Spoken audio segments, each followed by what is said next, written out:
पहला क्वेश्चन में पूछा गया कि विद्युत ऊर्जा को यांत्रिक ऊर्जा में बदलने के लिए निम्नलिखित में से किसका उपयोग किया जाता है।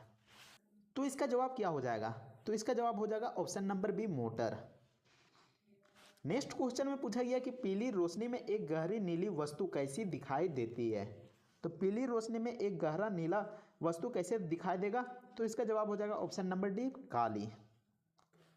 नेक्स्ट क्वेश्चन में पूछा गया कि एक टेस्ला किसके बराबर होता है। तो एक टेस्ला किसके बराबर होता है, तो इसका जवाब हो जाएगा ऑप्शन नंबर ए, 10 का पावर 4 गोस। अगले क्वेश्चन में पूछा गया कि किस ताप पर फ़ारेनहाइट तथा केल्विन पैमाने के पाठ्यांक समान होंगे। तो किस ताप पर समान होगा, तो इसका जवाब हो जाएगा option number C. Next question में पूछा गया कि खाली स्थान वह नेटवर्क था जो इंटरनेट का आधार बन गया। तो कौन था, तो यहाँ पर ऑप्शन नंबर डी, अर्पानेट, बिल्कुल सही जवाब हो जाएगा। नेक्स्ट क्वेश्चन में पूछा गया कि कंप्यूटर की मशीन भाषा खाली स्थान पर आधारित है। तो कंप्यूटर की मशीन भाषा किस पर आधारित होता है, तो वो होता है बुलियन बीजगणित, option number C. Next question में पूछा गया कि निम्नलिखित में से कौन सा ईंधन न्यूनतम पर्यावरण प्रदूषण का कारण बनता है। तो कौन सा ईंधन न्यूनतम पर्यावरण प्रदूषण का कारण बनता है, तो इसका जवाब हो जाएगा हाइड्रोजन, ऑप्शन नंबर सी।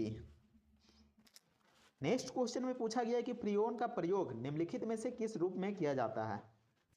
तो फ्रीऑन का उपयोग परिशीतक में किया जाता है, option number C. Next question में पूछा गया कि निम्नलिखित में से किस तत्व का पीएच मान शून्य के सबसे निकट होता है। तो किसका पीएच मान शून्य के निकट होता है, तो इसका जवाब हो जाएगा ऑप्शन नंबर ए, सांद्र hydrochloric acid, HCl। Next question में पूछा गया कि फूलों का अध्ययन क्या कहलाता है। तो फूलों का अध्ययन क्या कहलाता है, तो इसका जवाब हो जाएगा ऑप्शन नंबर बी, एंथोलॉजी।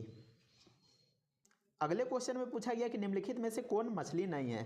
तो कौन मछली नहीं है, तो स्टार फिश एक मछली नहीं है। अगले क्वेश्चन में पूछा गया कि ओरिजिन ऑफ स्पीसीज किसने लिखी थी। तो ओरिजिन ऑफ स्पीसीज किसने लिखा था, तो इसका जवाब हो जाएगा option number D, Charles Darwin. Next question में पूछा गया कि कौन सा खनिज विटामिन ए के सक्रिय रूप का उत्पादन करने में मदद करता है और इसे पूरे शरीर में पहुंचाता है। तो इसका जवाब हो जाएगा ऑप्शन नंबर ए, जिंक। नेक्स्ट क्वेश्चन में पूछा गया कि मानव शरीर की जैव रासायनिक प्रयोगशाला किसे माना जाता है। तो मानव शरीर की जैव रासायनिक प्रयोगशाला किसको माना जाता है, तो इसका जवाब हो जाएगा यकृत को। नेक्स्ट क्वेश्चन में पूछा गया कि निम्नलिखित में से कौन शक्ति का एसआई मात्रक है। तो एसआई मात्रक क्या है शक्ति का, तो इसका जवाब हो जाएगा बी, वॉट। नेक्स्ट क्वेश्चन में पूछा गया कि निम्न में से कौन एक सदिश राशि है।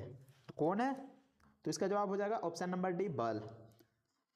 नेक्स्ट क्वेश्चन में पूछा गया कि जब एक पत्थर तालाब के स्थिर पानी में फेंक दिया जाता है तो तालाब में पानी की सतह पर उत्पन्न लहरों का स्वरूप क्या होता है। तो इसका स्वरूप कैसा होता है, जब कोई पत्थर को तालाब में फेंक देते हैं, जब उसका पानी स्थिर होता है तो वहाँ पर जो लहर बनता है तो उसका स्वरूप कैसा होगा, तो इसका जवाब हो जाएगा बी ऑप्शन, अनुप्रस्थ।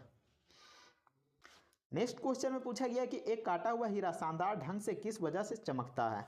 तो एक कटा हुआ हीरा बहुत ही ज़्यादा चमकदार होता है, तो वह किस कारण से चमकता है, तो इसका सही जवाब हो जाएगा ऑप्शन नंबर बी, पूर्ण आंतरिक परावर्तन के कारण। नेक्स्ट क्वेश्चन में पूछा गया कि हवाओं की ऊर्जा होती है, तो हवाओं की ऊर्जा कैसा होता है, तो इसका जवाब हो जाएगा ऑप्शन नंबर बी, केवल गतिज। नेक्स्ट क्वेश्चन में पूछा गया कि तापमान में वृद्धि के साथ अर्धचालक की चालकता खाली स्थान बढ़ती है, घटती है या फिर अपरिवर्तित होती है, तो कौन सा ऑप्शन हो जाएगा, तो 20वां का जो सही जवाब हो जाएगा बढ़ती है, option number C. Next question में पूछा गया कि टेलीविजन प्रसारण निम्नलिखित में से किसका उदाहरण है। तो टेलीविजन प्रसारण निम्नलिखित में से किसका उदाहरण है, तो इसका सही जवाब हो जाएगा ऑप्शन नंबर ए, सिंप्लेक्स कम्युनिकेशन। नेक्स्ट क्वेश्चन में पूछा गया कि घटपर्णी पौधे में घड़ा किसका संशोधन करके बनता है। तो इसका जवाब क्या हो जाएगा, तो इसका जवाब हो जाएगा ऑप्शन नंबर ए, पत्ता का। नेक्स्ट क्वेश्चन में पूछा गया कि निम्न में से किस खनिज में ऑक्सीजन नहीं होती। तो किस में नहीं होती है, क्रायोलाइट में नहीं होती है। अगले क्वेश्चन में पूछा गया कि जंग लगने से लोहे की एक कील के भार में प्रभाव पड़ती है, तो इसका वजन बढ़ जाता है, ऑप्शन ए बिल्कुल सही जवाब हो जाएगा। नेक्स्ट क्वेश्चन में पूछा गया कि अमोनिया का एक गुण क्या है। तो अमोनिया का क्या गुण है, तो इसका जलीय मिश्रण लाल लिटमस को नीले रंग में बदल देता है। पहला क्वेश्चन में पूछा गया है कि तरल अवस्था में पाई जाने वाली अधातु है, तो कौन सा ऑप्शन सही हो जाएगा यहाँ पर अधातु कौन सा है जो कि तरल अवस्था में पाया जाता है? तो यहाँ पर हो जाएगा ऑप्शन नंबर ए ब्रोमीन, बिल्कुल सही जवाब हो जाएगा। अगले क्वेश्चन में पूछा गया कि अगर हम जल में डिटर्जेंट डाल देते हैं तो इसका पृष्ठ तनाव बढ़ जाता है या फिर घट जाता है या फिर वही का वही रहता है, तो कौन सा ऑप्शन यहाँ पर हो जाएगा? तो यहाँ पर हो जाएगा ऑप्शन नंबर ए कम हो जाता है, यानी कि अगर हम जल में डिटर्जेंट डाल देते हैं तो इसका पृष्ठ तनाव कम हो जाता है, घट जाता है। नेक्स्ट क्वेश्चन में पूछा गया कि कार बैटरी में कौन से अम्ल का उपयोग किया जाता है? तो आपको बता दूं कि कार बैटरी हो गया या फिर अधिकतर बैटरी में सल्फ्यूरिक अम्ल का इस्तेमाल किया जाता है। ऑप्शन डी बिल्कुल सही जवाब हो जाएगा। अगले क्वेश्चन में पूछा गया कि इंसुलिन का उत्पादन किसके द्वारा होता है? तो इंसुलिन का उत्पादन किसके द्वारा होता है? कौन सा ऑप्शन यहाँ पर हो जाएगा? तो यहाँ पर हो जाएगा ऑप्शन नंबर डी अग्नाशय, यानी कि पेनक्रियास। नेक्स्ट क्वेश्चन में पूछा गया कि कीचड़ भरी सड़क पर क्यों पिछल जाते हैं? तो आप देखे होंगे कि बरसात में कीचड़ हो जाता होगा सड़क में और वहां पर चलते होंगे तो आपको पिछला पिछला हुआ लगता होगा, तो आपको किस कारण से लगता है कि वहां पर आप पिछल जाएंगे? तो इसका जवाब हो जाएगा ऑप्शन नंबर सी घर्षण की कमी के कारण। नेक्स्ट क्वेश्चन में पूछा गया कि फॉर्मिक अम्ल किससे प्राप्त होता है? तो फॉर्मिक अम्ल किससे प्राप्त होता है? तो यहाँ पर हो जाएगा लाल चींटियां, ऑप्शन नंबर ए। अगले क्वेश्चन में पूछा गया कि आंख का कौन सा भाग आंख के भीतर प्रवेश कर रहे प्रकाश की मात्रा को नियंत्रित करता है? तो क्या ऑप्शन हो जाएगा? तो यहाँ पर हो जाएगा ऑप्शन नंबर ए आइरिस, जो कि हमारे आंख में जितना प्रकाश पड़ना चाहिए उसको नियंत्रित करता है। नेक्स्ट क्वेश्चन में पूछा गया कि बल किसका गुणनफल है? तो बल किसका गुणनफल है? तो इसका जवाब हो जाएगा ऑप्शन नंबर बी द्रव्यमान और त्वरण। नेक्स्ट क्वेश्चन में पूछा गया कि हरे फलों को कृत्रिम रूप से पकाने के लिए किस गैस का प्रयोग किया जाता है? तो कौन से गैस का प्रयोग किया जाता है जिससे कि जो हरा फल रहता है वो पक जाता है? तो इसका जवाब हो जाएगा ऑप्शन नंबर ए एसिटिलीन। नेक्स्ट क्वेश्चन में पूछा गया कि मानव शरीर में कौन सी ऐसी ग्रंथि है जिसका संबंध शरीर की उत्तेजना से है? तो कौन सा ग्रंथि हो जाएगा? तो यहां पर हो जाएगा ऑप्शन नंबर सी अधिवृक्क ग्रंथि। नेक्स्ट क्वेश्चन में पूछा गया कि विद्युत शक्ति की इकाई है, तो विद्युत शक्ति की इकाई कौन सा है? क्या हो जाएगा यहाँ पर? तो यहाँ पर हो जाएगा 11 नंबर का डी ऑप्शन वाट। नेक्स्ट क्वेश्चन में पूछा गया कि निम्नलिखित में से कौन नाइट्रोजन युक्त उर्वरक नहीं है? तो कौन नाइट्रोजन युक्त उर्वरक नहीं है? तो इसका जवाब हो जाएगा 12वां का सी चूने का super phosphate, option number C. अगले क्वेश्चन में पूछा गया कि होम्योपैथी के संस्थापक कौन थे? तो होम्योपैथी के संस्थापक कौन थे? तो इसका संस्थापक था option number D Samuel Hahnemann. अगले क्वेश्चन में पूछा गया कि बल का एसआई मात्रक क्या होता है? तो बल का एसआई मात्रक क्या होता है? तो बल का एसआई मात्रक होता है newton, option number C. Next question में पूछा गया कि निम्नलिखित में से किस खनिज में ऑक्सीजन नहीं होती? तो कौन सा ऐसा खनिज है जिसमें कि ऑक्सीजन नहीं होता है? 15 का सी ऑप्शन हो जाएगा क्रायोलाइट, जिसमें ऑक्सीजन नहीं पाया जाता है।